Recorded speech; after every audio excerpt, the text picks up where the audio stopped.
अब देखिए next topic है Faraday law of electromagnetic induction. Electromagnetic induction के फैराडे लॉ। फर्स्ट लॉ क्या होता है, आपको इलेक्ट्रोमैग्नेटिक इंडक्शन अब समझाया गया है कि जब किसी भी सर्किट के मैग्नेटिक फ्लक्स में चेंज होता है तो उसमें एक इंड्यूस्ड ईएमएफ प्रोड्यूस होता है। ये इंड्यूस्ड ईएमएफ किसके बराबर होता है, ठीक है, negative rate of change of magnetic flux के। ओके, ये है फैराडे का फर्स्ट लॉ। फैराडे ने कहा कि जब मैग्नेटिक फ्लक्स में चेंज होता है तो उसमें जो इंड्यूस्ड ईएमएफ प्रोड्यूस होता है उसका magnitude negative rate of magnetic flux के इक्वल होता है। Okay, when the magnetic flux through a circuit is changing, an induced EMF is set up in the circuit whose magnitude is equal to the negative rate of change of magnetic flux। और इस law को हम न्यूमन्स law भी कहते हैं, ठीक है। वैसे तो ये फैराडे का फर्स्ट लॉ है ही है, लेकिन कभी कभी न्यूमन्स लॉ के नाम से भी आ जाता है। तो न्यूमन्स लॉ भी यही है कि EMF जो होता है, इंड्यूस्ड ईएमएफ ई जो है वो negative rate of change of magnetic flux के इक्वल होता है, minus delta phi B upon delta t, ठीक। और कॉइल के पास अगर एन टर्न्स हैं तो क्या हो जाएगा, E equal to minus N delta phi B upon delta t. Okay, ये हो जाएगा हमारा फैराडे का फर्स्ट लॉ। अब बात ये आती है कि मैग्नेटिक फ्लक्स में चेंज कैसे किया जाए, है ना। ये तो हम पढ़ते चले आ रहे हैं कि अगर सर्किट का मैग्नेटिक फ्लक्स चेंज हो जाए तो इंड्यूस्ड ईएमएफ प्रोड्यूस होता है, ठीक है।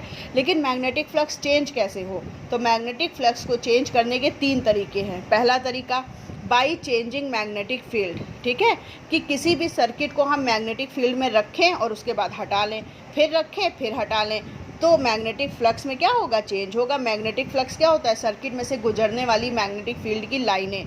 तो जब हम सर्किट को रखेंगे मैग्नेटिक फील्ड में और हटा लेंगे तो पहले लाइनें गुजर रही थी, फिर उसको थोड़ा अगर खिसका लें, हम डिस्प्लेस कर लें तो अब लाइनें नहीं गुजर रही, थोड़ी कम गुजर रही हैं, और हटा लेंगे तो बिल्कुल नहीं गुजरेंगी, है ना। तो यही देखिए, if a coil of area A is placed normally to a magnetic field B, then flux linked with the coil will be φ1 equal to B ए।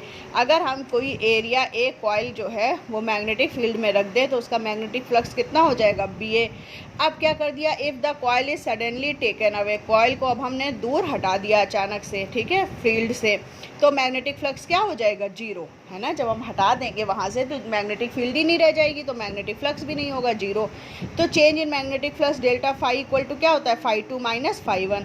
भाई बाद में ये था, पहले ये था, तो φ2 कितना है, जीरो, भाई हटा लिया तो जीरो हो गया, और पहले कितना था, बी ए, तो माइनस बी ए हो जाएगा, मैग्नेटिक फ्लक्स चेंज हो गया। उसके बाद भाई पहले बी ए था और फिर जब हमने उसको हटा लिया तो कितना हो गया, माइनस बी ए हो गया, ठीक।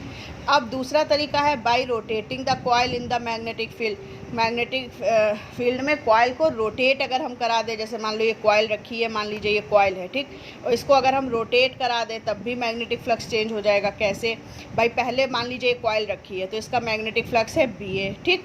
अब इसको हमने 90 डिग्री रोटेट करा दिया, ये ऐसे है 90 डिग्री, मतलब ये हमने ऐसे कर दिया, ठीक।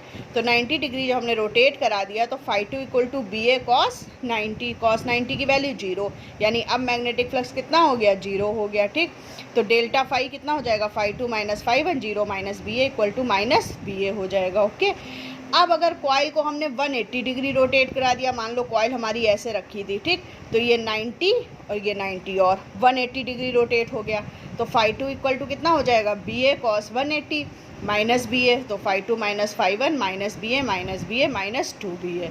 मैग्नेटिक फ्लक्स चेंज, भाई पहले बी ए था हमारा जब रखी हुई थी और उसके बाद जब रोटेट कराई 180 डिग्री तो कितना हो गया, माइनस 2 बी ए हो गया। ओके, तीसरा है तरीका मैग्नेटिक फ्लक्स चेंज करने का, by changing area A of the coil in the magnetic field. जैसे मान लो कि ये हमारी पूरी मैग्नेटिक फील्ड है, इसमें यहाँ पर कॉयल रखी है, तो कॉयल को अगर हम पुल करें, अपनी तरफ खींचें, तो उसके एरिया में कुछ ना कुछ चेंज आएगा, या दबाएं तो उसके एरिया में कुछ ना कुछ चेंज आएगा, स्ट्रक्चर में कुछ ना कुछ चेंज आएगा, तो उसमें से गुजरने वाली मैग्नेटिक फील्ड की लाइनों की संख्या में भी अंतर आएगा, है ना, तो भी हमारा मैग्नेटिक फ्लक्स चेंज हो जाएगा। ओके, ये हो गया फर्स्ट लॉ फैराडे का। सेकेंड लॉ क्या होता है, the direction of the induced EMF or the current in any circuit is such as to oppose the cause that produce it. This is also known as Lenz law. Second law है Faraday का कि induced current या induced EMF जिस कारण से पैदा होता है उसी का अपोज करता है ना। मान लीजिए कि जिस कॉइल के कारण वो प्रोड्यूस हुआ है तो कॉइल में, मान लीजिए ये हमारी कॉइल है, ठीक, इसमें करंट हमारी इस डायरेक्शन में बह रही है, तो जो इंड्यूस करंट होगी वो इसके अपोजिट बहेगी। क्यों? क्योंकि ये जिस कारण से प्रोड्यूस होता है उसी का अपोज करता है। ये होता है इसका सेकेंड लॉ फैराडे का। ओके, और इसको हम लेंज लॉ भी बोलते हैं। सेकेंड लॉ जो फैराडे का होता है ये लेंज लॉ भी कहलाता है। Okay, Lenz law is in according with the principle of conservation of energy. Okay.